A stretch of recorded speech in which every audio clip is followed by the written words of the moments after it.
4-point play ng PBA or 4-point. Kinumpirma na nga po ni PBA Chairman Ricky Vargas na aprobado na nga po ito. Ngayong season, mag-uumpisa na po ito mga idol, ang panibagong rule ng PBA. 27 feet po ito mga lodi.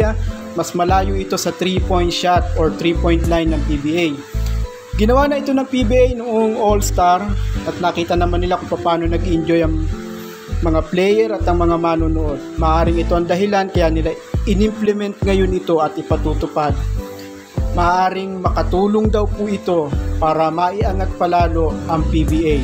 Alam niyo naman po ang kalagayan ng PBA ngayon mga idol, masyadong bagsak ang liga. Tingin niyo mga lodi, makakatulong nga ba itong bagong rule ng PBA na ito na 4-point play or 4 points para muling ibalik or mabalik sa PBA ang tiwala ng mga tao at muling tangkilikin ito?